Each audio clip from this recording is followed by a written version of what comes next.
Olá, amigos do canal, sejam muito bem-vindos. Este vídeo que vamos ver agora não tem qualquer finalidade religiosa e nem a pretensão de criar conflito entre crenças. Pelo contrário, sugere que vocês reflitam sobre a existência da espiritualidade de uma forma mais profunda. Na acepção da palavra, os tempos chegados são o mesmo que fins dos tempos.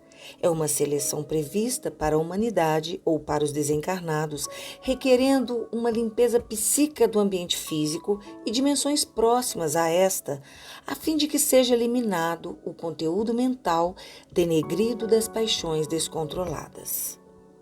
Entendemos que já estamos vivendo esses tempos chegados como consequência dos desregramentos humanos que geram um magnetismo inferior que se expande, formando um ambiente perigoso para a existência humana. São épocas em que se observa um descaso com os valores mais sutis da vida cósmica. As energias mais primitivas saturam o nosso habitat e assim aumentam a invigilância dos mais desavisados. Forma-se intenso oceano de forças magnéticas agressivas e sensuais que se amplia cada vez mais, convergindo num círculo vicioso e perigoso a integridade espiritual daqueles mais devotados às coisas superiores. O mais débil pensamento certamente encontrará um farto alimento capaz de influir nas mentes ávidas por sensações inferiores. Esse conteúdo deletério, nocivo, que paira no ambiente, instiga as piores sensações, convidando os seres a obedecerem facilmente a um comando pervertido que os impele para os prazeres mais animalescos. O clima físico torna-se um campo propício para a sugestão perversa e destrutiva das forças das trevas, que materializam os seus objetivos daninhos, acelerando assim os conflitos entre os homens, com guerras e acontecimentos espantosos. É comum sabermos, através das mídias, sobre crimes indescritíveis, com taras cruéis, sem o mínimo ou nenhum resquício de moralidade. A massa mental deletéria, doentia, nociva, que se acumula sobre a crosta do mundo físico, tem que ser eliminada com certa urgência, antes que se consolidem a desarmonia e a enfermidade psíquica coletiva. Essa enfermidade psíquica e coletiva é o resultado dos maus pensamentos, que se tornam pensamentos forma dos sentimentos, ações contra a natureza, contra os animais, contra as pessoas, enfim, que serve de alimento psíquico para uma enorme falange de espíritos trevosos que encontram um ponto de apoio nas mentes desregradas da humanidade. O ambiente astral dos mundos contaminados por impurezas mentais dos seus habitantes transforma-se em fonte alimentícia constante das energias inferiores, como as larvas, miasmas, elementais e formas horrendas, além de invisíveis colônias de germes psíquicos que estão ávidos para se materializarem no mundo físico. Então, o nosso meio físico e astral torna-se um pasto vital para essas energias nocivas que nós, humanos, na maioria das vezes não identificamos. Essas forças nocivas se tornam um elo vivo e contínuo que une o mundo astral inferior com o nosso mundo físico. As entidades sombrias, digamos assim, podem operar com êxito ao encontrar sintonia na mente. Apossam do pensamento humano, pouco a pouco, de forma sutil.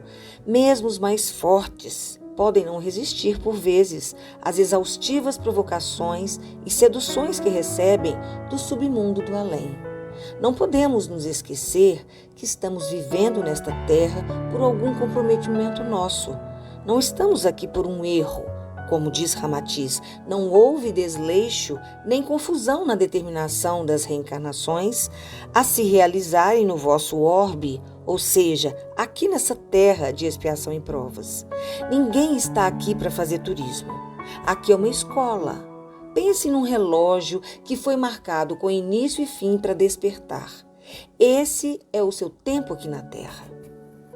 Não importa tão nobres sejam seus projetos ou quão vil suas intenções, no tempo certo esse relógio vai despertar e você vai voltar para o plano espiritual de onde veio. Mas de tudo isso fica um alerta para que redobremos os cuidados. É o orai e vigiai, o conheça a ti mesmo, o não julgueis para não ser julgado, o perdão, o amor, o pensamento e a conduta correta, enfim, todos estes preceitos que ouvimos e conhecemos de todos sempre. Mas ouvir e conhecer não significa praticar. O trabalho em nós mesmos deve ser diário, constante. Há muitas formas de se unir às forças do bem. Essas forças estão em nós também. Precisamos nos conectar a essas forças benéficas e tudo parte do individual para o coletivo, lembrando sempre que a semeadura é livre, mas a colheita é obrigatória. Buscando uma outra forma de entender, o livre-arbítrio é seu, use com responsabilidade, porque a lei de causa e efeito existe. Você vai colher o que plantou, cedo ou tarde. Vai ter que arcar com as responsabilidades de seus pensamentos, sentimentos e ações. É o trio inseparável: o pensar, o sentir e o agir.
A caminho do além.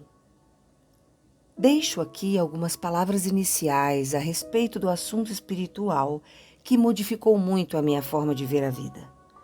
Foi como um marco da adolescência à fase adulta. Ainda era muito jovem quando então ganhei um livro de autoria de Ramatiz e seu discípulo Atanagildo. É preciso dizer que o fenômeno morte me assustava e muito. A capa do livro mostrava uma imagem de túmulo e foi preciso encapar o livro para que eu conseguisse abri-lo e ler. Tamanha era a minha dificuldade diante desta realidade. Quando li o livro, fiquei impactada com suas palavras. Como era uma literatura antiga, muitas expressões me dificultaram entender bem o significado das coisas. Então, aqui eu vou narrar, não ao pé da letra, mas utilizando algumas palavras sinônimas no lugar das palavras menos utilizadas em nosso vocabulário atual, sem modificar em nada o sentido do texto. Tudo o que aqui vou narrar pode ser confirmado nos livros de Ramatiz. Tenham a certeza que não fui mais a mesma depois de ler alguns livros dele, como Vida Além da Sepultura, que foi o primeiro, A Sobrevivência do Espírito, Mensagens do Astral e muitos outros. Tudo contribuiu para modificar a maneira de entender e agir diante da vida. Digamos que ampliou um pouco mais minha visão espiritual. A primeira coisa que fiz depois de ler o primeiro livro foi parar de fumar e comer carne. Eu tinha entre 19 e 20 anos. Nunca mais coloquei um cigarro na boca, pois a forma com que foi mostrado o processo do desencarne e também a responsabilidade que temos perante a vida e as leis cósmicas foi suficiente para que eu modificasse o meu agir.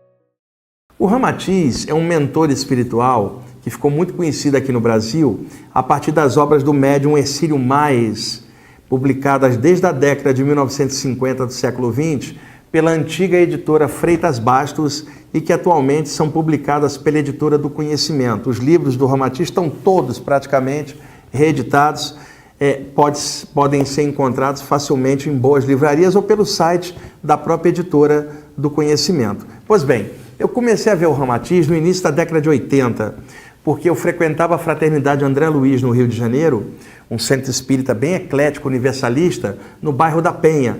E ali, durante muitos anos, com vários amigos que eu fiz lá, o Joel, o Fonseca, a Dona Enedina, que era a organizadora dos trabalhos e que hoje mora do lado de lá, ali eu aprendi muitas coisas, desenvolvi a mediunidade, só que eu já tinha as saídas do corpo desde os 15 anos. Então, quando eu entrei para as sessões de desobsessão, eu tinha 19 para 20 anos.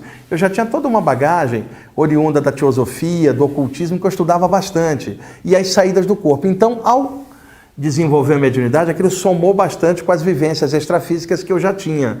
Então eu sempre conectava e juntava tudo. E ali na Fraternidade André Luiz era legal, porque eles também juntavam tudo. E o Valdo Vieira fazia as palestras lá quinzenalmente aos sábados, né? Nós levamos o Valdo para lá para fazer as palestras sob projeção astral, naquela época, antes de institutos esse ou aquele.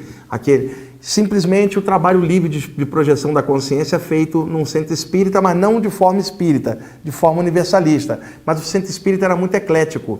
Ali permitia, inclusive, mensagem de preto velho. Eu gostava muito pelo universalismo da casa. Havia uma câmara de passes, né, isolada do salão principal, tinha uma maca e tinha um quadro do Ramatiz tirado do livro Elucidações do Além, o desenho feito por uma médium, o rosto do Ramatiz. Primeira vez que eu vi aquele rosto, me deu um tremor, falei, caramba, como se eu reconhecesse algo. Um tempo depois, por volta de 1981, 82, estávamos numa sessão de desobsessão, e aí por 2 vezes eu vi o rosto do Ramatiz aparecer na minha tela mental. Ao final da sessão, sem que eu tivesse falado nada, um dos médiuns muito bons de psicofonia acoplou um dos mentores espirituais e falou assim: gostaríamos de agradecer a presença do mestre Ramatiz na sessão de hoje. Eu não tinha falado nada, então aquilo chancelou para mim. Posteriormente, eu comecei a ver esse espírito fora do corpo, né? E aí comecei a ler toda a literatura que havia psicografada dele através do médium Hercílio Mais. O livro que eu gostava mais, e até hoje gosto, é o Elucidações do Além, que é o que eu aconselho vocês a aprofundar bastante. O livro Magia de Redenção também é um arraso, um livraço. E aí, com o passar do tempo, nas saídas do corpo, não na mediunidade, tá? Eu comecei a captar a mensagem do Ramatiz e comecei a escrever cá embaixo. É claro, isso da década de 80 para frente, sendo que as mensagens do Hercílio Mais vinham desde a década de 50, o contexto era outro. E a minha área era a área das saídas do corpo, uma coisa que eu podia expandir muito mais do que o Hercílio Mais tinha feito na época dele, brilhantemente na época dele. Mas os temas aqui já eram uma outra década, né? E outras pessoas começaram a ver o Ramatiz e começaram também a receber. Com o passar do tempo, o Ramatiz é um cara muito ocupado. Então ele tem um grupo de espíritos que trabalham com ele, todos hindus. Então ele destacou um dos caras, que é o Espírito Rama, que durante anos me auxiliou. E aí me contou várias coisas da fraternidade da cruz e do triângulo, né? Várias coisas de harmonia das ideias do Oriente Antigo com o moderno Ocidente. Ele tem um grande grupo extrafísico, a fraternidade que opera sobre o astral do Brasil. Muitos dos discípulos dele estão reencarnados aqui na Terra e o pendor é o universalismo. E outra coisa, eu vi gente das diversas casas Ramatiz espalhadas pelo país falando assim: eu sou ramatiziano. Gente, alguém que segue o trabalho do Ramatiz é universalista, não pode dizer sequer que é ramatiziano, que aí já não tem universalidade. Então, a característica é universalismo. E eu vi muita gente dentro dos grupos Ramatiz preso ao evangelho cristão, o que não bate com o que o Ramatiz colocava, porque ele falava de coisas orientais também. Eu vi muita gente presa a vários parâmetros sem avançar. E acredito que o Ramatiz sempre procurou priorizar a ideia do universalismo, o somatório das antigas ideias do Oriente com as do moderno Ocidente, equilibrando tudinho. E muita gente que gosta do Ramatiz não segue esses padrões, ficaram radicais demais no trabalho do próprio Ramatiz, o que já descaracteriza o ensinamento do Ramatiz. É claro que ao falar isso, Tem gente desses grupos que não vai gostar, mas isso é claro. Quer tirar dúvida? Sai do corpo e vai conversar cara a cara com o Ramatiz, em vez de ficar preso só em psicografia de livro. Vocês verão uma outra coisa. E o Ramatiz, ele não é oriundo da antiga Indochina, como falaram. A antiga Indochina é o moderno Vietnã, que sempre teve tradição budista.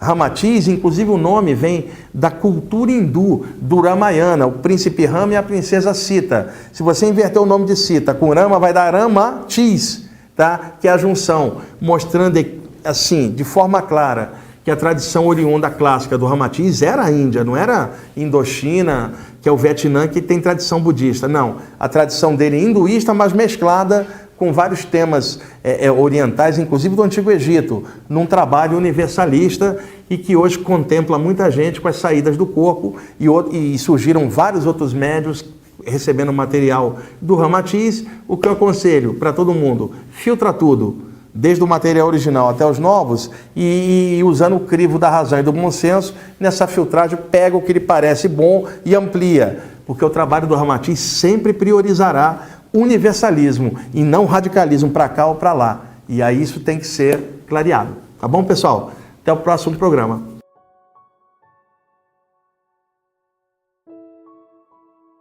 Relato da passagem para o além de Atanagildo, que é coautor de alguns livros de Ramatiz e também um de seus discípulos.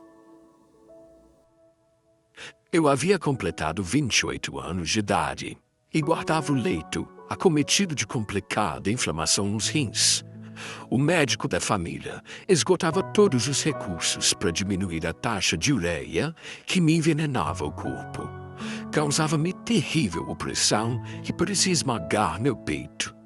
Estava angustiado e isso ia aumentando pouco a pouco. Procurei explicar ao médico que sentia, ansioso de um alívio, mesmo que fosse por breves instantes. Mas ao mesmo tempo estranhava, pois à medida que baixava minha temperatura, meus sentidos se aguçavam. Algumas vezes tinha a impressão de que era o centro consciencial absoluto de toda a agitação que se fazia em torno do meu leito, porque captava o mais sutil murmúrio dos presentes, de modo algum poderia compreender a natureza do estranho fenômeno que me dominava, pois, à medida que aumentava a minha faculdade de ouvir e sentir, também em minha alma se fazia misterioso barulho, como se esquisita voz, sem som, me gritasse num tom desesperado. Era terrível associação psicológica, algo desconhecido que se impunha e me clamava sinal de perigo, rogando-me urgente coordenação, rápido ajuste mental. Das fibras mais íntimas da minha alma partia violento apelo que me exigia imediata atenção a fim de que eu providenciasse os meios necessários para eliminar um iminente perigo invisível. Subitamente a voz do médico se fez ouvir de forma intensa, depressa, o óleo canforado. Então, invisível torpor já não me deixava agir e no âmago da minha alma começava a crescer o impacto invasor que começava a agir sobre a minha consciência e vigília. Depois, no implacável crescendo, percebia que no meu ser eclodia o angustiado esforço de sobrevivência que se produzia pelo instinto de conservação. Tentei reunir as derradeiras forças que se me esvaíam a fim de rogar o socorro precioso do médico e avisá-lo de que carecia de sua imediata intervenção. Entretanto, sob forte emoção e instintivamente atemorizado, eis que ouvi-o dizer desalentado: "Nada mais se pode fazer. Conformem-se, porque o senhor Atanagildo já deixou de existir." Meu corpo já devia estar paralisado, mas pelo choque vivíssimo que recebeu a mente, compreendi perfeitamente aquele aviso misterioso que antes se evolara ou evaporara do âmago de minha alma. Fora o desesperado esforço que o instinto animal despendera para que eu ainda comandasse o psiquismo sustentador das células cansadas. A comunicação do médico gelou-me definitivamente as entranhas, se é que ainda existia nelas algum calor de vida animal. Embora eu sempre tivesse sido devotado estudioso do espiritismo filosófico e científico do mundo terreno, É inútil tentar descrever. O terrível sentimento de abandono e a aflição se me tomaram a alma naquele momento. Eu não temia a morte, mas partia da terra exatamente no momento em que mais desejava viver, porque principiava a realizar projetos amadurecidos desde a infância e, além disso, estava próximo de constituir o meu lar, que também fazia parte do meu programa de atividades futuras. Quis abrir os olhos, mas as pálpebras pesavam-me como um chumbo. Evitei hercúleos esforços para efetuar qualquer movimento, por mais débil que fosse, na esperança de que os presentes descobrissem que eu ainda não morrera. O que de modo algum podia acreditar, tal era a minha agudeza interior. Então repercutiu-se violentamente esse reforço pela rede psicomental. E ainda mais se avivaram os sentidos já aguçados da alma, os quais transmitiam-me as notícias do mundo físico através de exótico sistema telefônico que eu sempre ignorara possuir. Sentia-me colado à pele ou às carnes cada vez mais frígidas, como se estivesse despido e apoiado sobre geladas paredes de cimento em manhã hibernal. Apesar desse estranho frio que eu supunha residir exclusivamente no sistema nervoso, podia ouvir todas as vozes dos vivos, os seus soluços, clamores e descontroles emocionais junto ao meu corpo.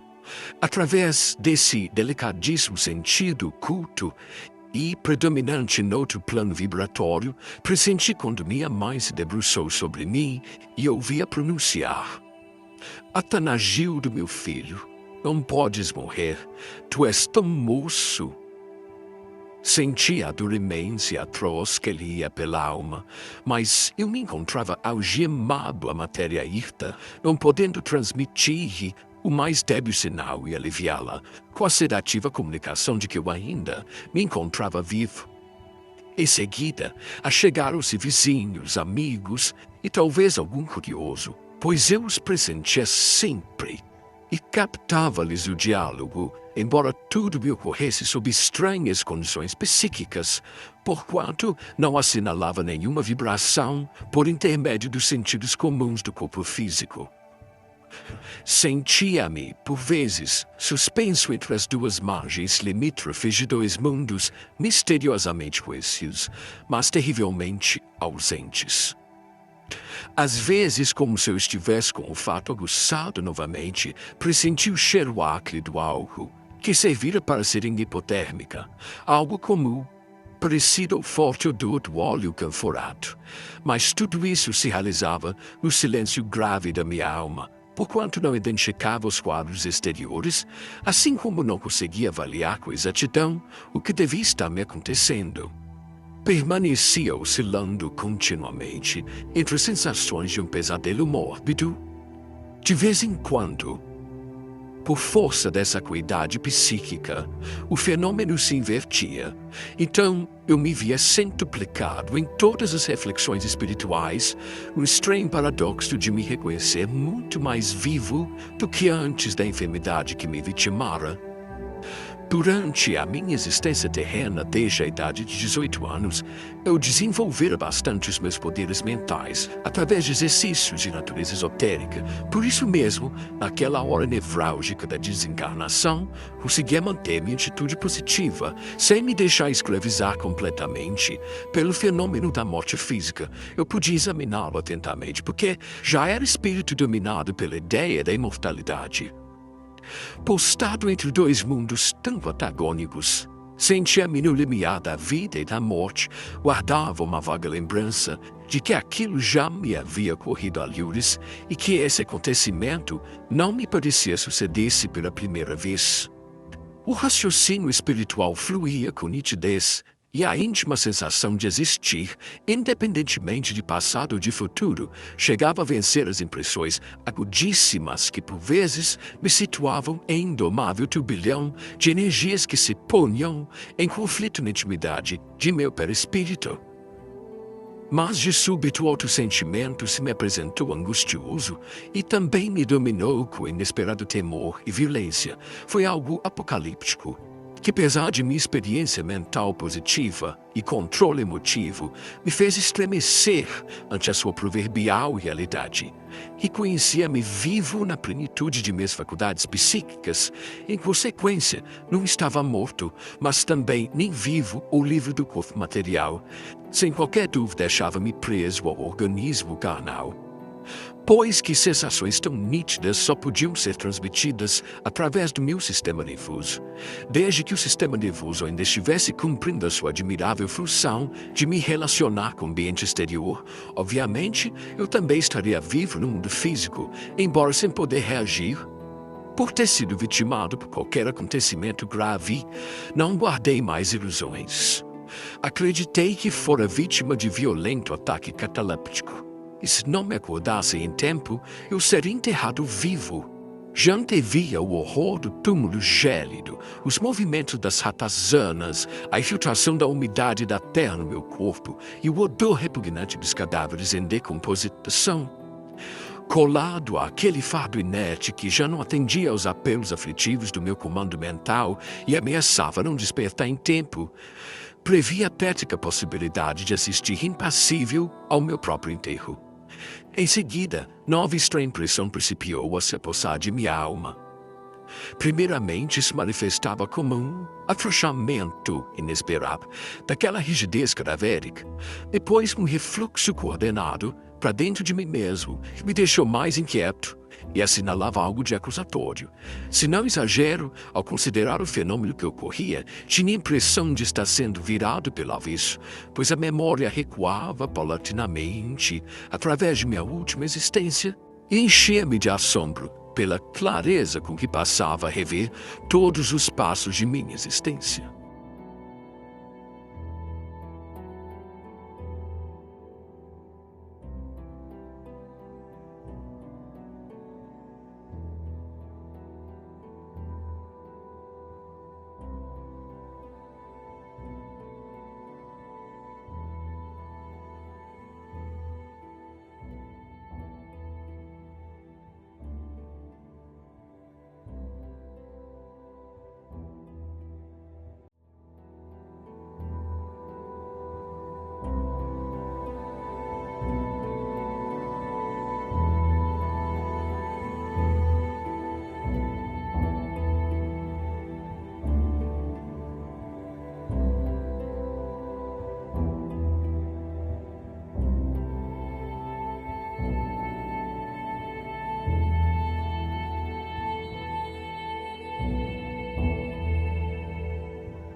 O ritual, para não estendermos em demasia este nosso vídeo. E esse ritual vai estar na revista de 1962, da editora Revista O Pensamento, conforme já falei para os senhores, que é da ordem esotérica mais antiga do Brasil, que foi fundado o Círculo Esotérico da Comunhão do Pensamento em 1909. Já estudamos isso em outro vídeo. Mas vamos ao ritual. Você vai separar na sua casa um dia em especial, especificamente a quinta-feira. Se não puder ser na quinta-feira, pode ser num outro momento. E existem dois símbolos fundamentais de Ramatiz, que é a cruz e também é o triângulo. Então, a cruz e o triângulo são os símbolos fundamentais de Ramatiz. Então, no seu altar, no momento tranquilo, você vai ter esse elemento da cruz e vai separar também 3 velas brancas posicionadas num formato de triângulo, uma dianteira e 2 à traseira. Então, você vai fazer esse triângulo de velas,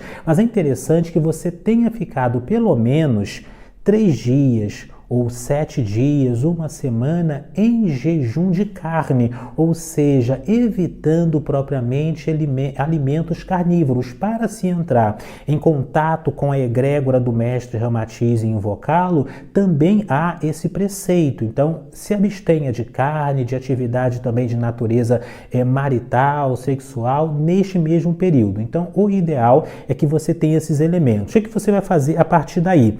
Também tem uma fotografia do próprio mestre Ramatiz. Você vai colocar essa fotografia no seu altar, ou você vai, enfim, imprimir, vai deixar no celular, ou você vai visualizar aquilo e vai trazer aquela imagem para a sua psicosfera e vai repetindo o próprio nome Ramatiz. Ramatiz, que inclusive vem de uma língua antiga da Etiópia, que vai significar, nas traduções mais comuns, raiz, rama e tiz de luz, raiz de luz. Então você vai invocar como um mantra por 1, 3, 7, 21 vezes o nome de Ramatiz, vai sentar-se, vai visualizar a própria figura de Ramatiz com essas 3 velas acesas, uma cruz à sua frente, de preferência uma cruz que esteja vazia, ou seja, que não tenha Cristo crucificado, e vai internalizar esta mesma conexão, estando atento a todas as visões